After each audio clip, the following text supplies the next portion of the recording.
Qa bëri një kafe? Një mëngjes qërfshe më shumë se sa tregon, Alba përpiqet t'i bjerë në sy, Lim përgjigjet me ironi dhe distancë, mëngjesi sapo kishte nisur në shtëpinë e Big Brother Kosova. Drita e parë e ditës futej nga dritaret e mëdha, ndërsa banorët ende lëviznin ngadalë, me gjumin që nuk ishte larguar plotësisht nga sytë. Në atë qetësi të përgjumur, Alba u zgjua herët siç kishte bërë edhe ditët e fundit, me një qëllim të qartë, të ishte pranë Limit që në minutat e para të ditës, ajo u rregullua lehtë, pa shumë zhurmë, por mjaftueshëm sa të dukej. Çdo gjest i saj dukej i menduar, mënyra si ecte, si i rregullonte flokët, si u afrua drejt tij. Nuk ishte rastësi. Ishte përpjekje, pyetja që nuk ishte vetëm pyetje. Alba ju afrua Limit me një ton të butë, pothuajse të pafajshëm, a ta bëj një kafe turke, apo don këtë timen? Se është pa kajmak. Në dukje, një pyetje e zakonshme. Por në Big Brother, asgjë nuk është vetëm ajo që duket. Kjo pyetje mbante brenda, dëshirë për afërsi, tentativë për komunikim dhe një lloj flirtimi të fshehtë. Alba buzëqeshi lehtë, duke u përpjekur gjasmet i binte në sy. Trupi i saj ishte i relaksuar, por sytë tregonin pritje. Ajo po priste një reagim. Një buzëqeshje. Një shenjë. Një hap të vogël nga ana e tij. Qa është kajmaku? Lim ngriti sytë ngadalë. Nuk u ngut. Nuk u emocionua. Me një ton gjysmë ironik, gjysmë të painteresuar, pyeti, qa është kajmaku? Ishte një fjalë e thjeshtë, por e mbredh.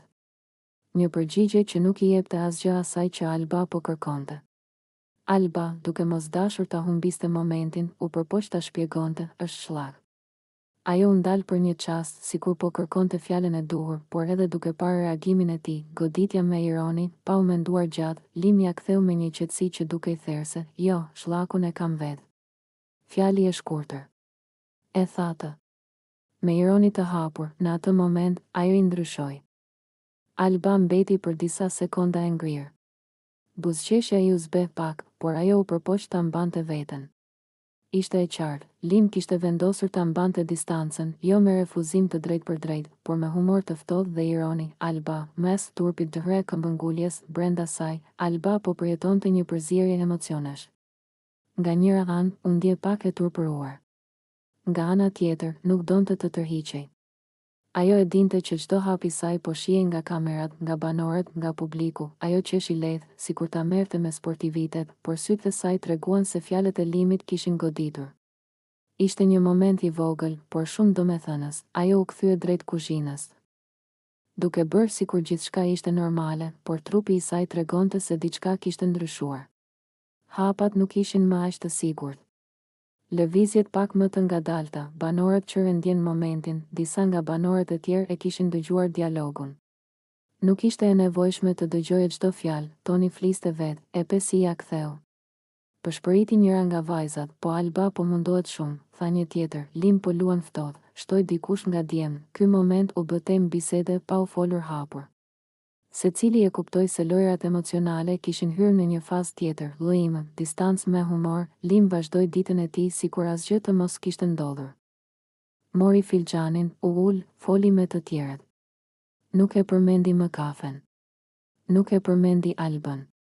Për të, ajo fjali ishte mjaftueshëm për të vendosur kufi. Ai nuk po e shtynte Albën larg me forcë. Ai po e mbante larg me fjalë të zgjedhura dhe ironi. Dhe kjo, për shumë kënd, ishte më e fortë se çdo refuzim i hapur. Një kafe, shumë nënkuptime. Në fund, kjo nuk ishte histori për kafe, kajmak apo shllak. Ishte histori për përpjekje për vëmendje, refuzim të heshtur, lojë pushteti emocional. Alba u përpoq të hynte në botën e Limit përmes një gjesti të thjeshtë. Lim ja mbylli derën me një fjali të vetme, përfundim, mëngjesi me dialogun. Ta bëj një kafe turke apo don këtë timen? Qa është kajmaku? Është shllak. Shllakun e kam vetë.